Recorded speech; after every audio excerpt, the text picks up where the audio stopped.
I was thinking about Valentine's Day yesterday, and I was just thinking how different this year's Valentine's Day was to last year. And I was wondering, about all the people who sit around on Valentine's Day waiting for their partner to show them they're loved, and it doesn't happen. That kind of disappointment when it doesn't happen. People say, "Oh, we don't bother with that stuff." Sometimes that's justified if you've got a relationship where you do lots of lovely, loving little things, frequently for each other. I mean, that's better, isn't it, than Valentine's Day, because that's what you're aiming for, someone who shows you every day that you mean something to them and that you're loved.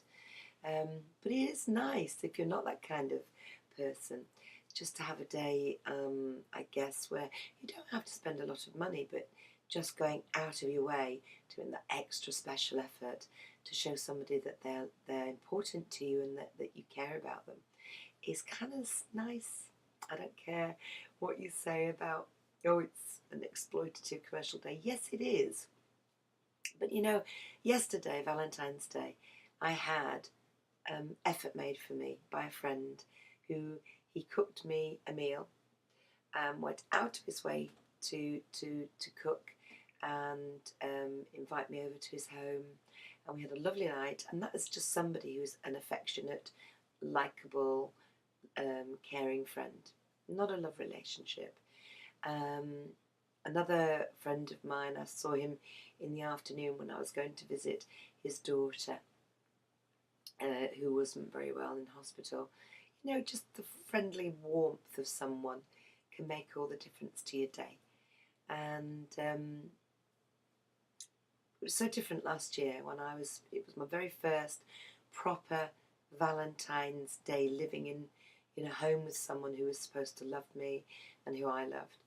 And I remember spending a couple of weeks to the run up to the Valentine's Day, not knowing what to expect because I'd never had a Valentine's Day in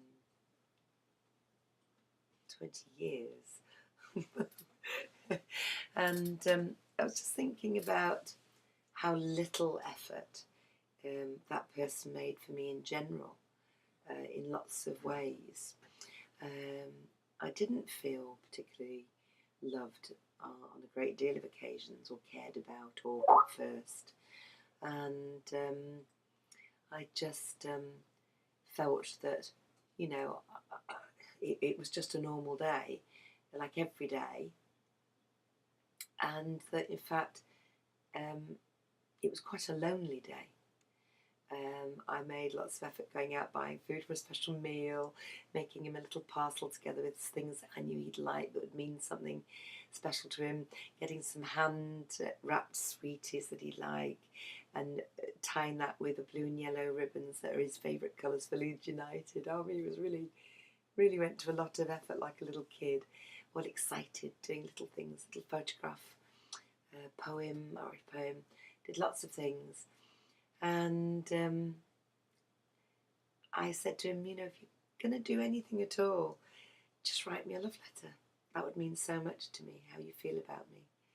And it came to Valentine's Day, and he went off to work. I never got a text or a phone call just to say, thinking about you. It's quite sad, really. I was gutted. Got all the meal prepared, and he came in and said, "Oh, no, we'll eat that later." And I said, "Really? Why? What are we doing?" He said, "Oh, I'm going off to training to play football with my son." I went, "Oh, okay." And I would never have said anything to stop him from having time with his boy, because his boy was a lovely boy.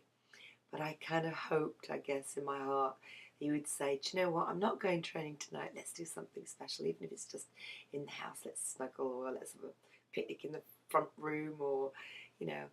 And I remember going out when I went to get the food.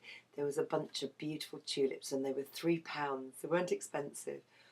And he went off to the shop, and I thought, oh, maybe he'll think about. But no, he came back with some lager and some wine.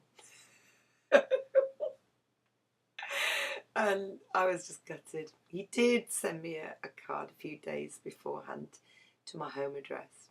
But it was kind of like oh, I'm there. I guess I better send this quick written out. There was nothing, it was like, hope I've got this right. And it just spoilt it all. And I know everything in me was saying it was just a day, a commercial day. But you know what? It didn't happen on any of the other days either. And that should have told me something. And it didn't. I just thought, well, some men don't, do they? But I do believe now when someone is incapable of thinking outside the box, of thinking towards you on any day, whether it's just, doing something off the spur, making you a meal, saying, do you know what, don't cook tonight because we're going out. Occasionally, my ex-partner would do that. And he was good in some sense about making a cup of tea in the morning, which shows willing. But in general, people want signs of effort. That's what they want. That's what I wanted. A text in the day to just say, I was thinking about you, I love you. Nothing to say, just wanted you to know that you're in my thoughts and I'm thinking about you. That's enough. For somebody like me, that's enough. Little phone call to say, got 5 minutes to sort of ring you and say hi. That's lovely. That's all I particularly needed. Little signs of affection and care and love. On a day-to-day basis, the people who get jealous about what you do, where you are, who you're talking to, who's talking to you, are invariably, I have found in my life, the people who are unfaithful, who will cheat on you, who will do things behind your back, because that's how they judge you. They judge you on their own behaviour, not on yours. When someone is bleating on that you're not there for them, you're not giving them what they need, they're usually the people who are takers rather than givers, who don't empathise with you, just see you not meeting their needs all the time. People who are lacking in empathy and supportiveness in themselves are usually people who are incredibly selfish and just say, me, I need, I want. They invariably do not give you the time of day when you need, or you are desperate, or you are lonely, or you are hungry, or you are sad. They can't give because they're too busy taking. People who tell you what is wrong with you, that you don't, you're never there for them, are usually the people who are busy getting on with their own lives.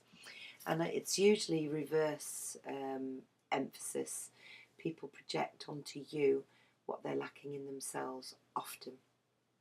So if you have somebody in your life that's doing that, take a step back and look at yourself first. And if you are genuinely there, giving, trying, and they're not reciprocating, they're not there, they're not bending, they're not giving, that really is because the problem lies with themselves in the main. The anger lies with themselves. The inability to see anything externally other than themselves is something they need to address usually. And anybody who doesn't give you or meet your needs, you need to look at why you are in a relationship that is so lacking. Look at yourself first. Are you lacking in self-esteem? Are you with them because there's nothing else happening in your life? Do you really love them? In my case, I know that I really loved my ex-partner, and I really suffered leaving and detaching. But looking back, it was a learning process that I needed to go through, and the pain only served to emphasise that I needed to address pain and loss and move forward to a healthier place in myself as well. I've done that, and I'm looking forward to a lifetime with someone who treasures me, loves me, can't wait to be with me, spend time with me, and friends and family who think I'm alright. So hopefully it won't be too long before that happens.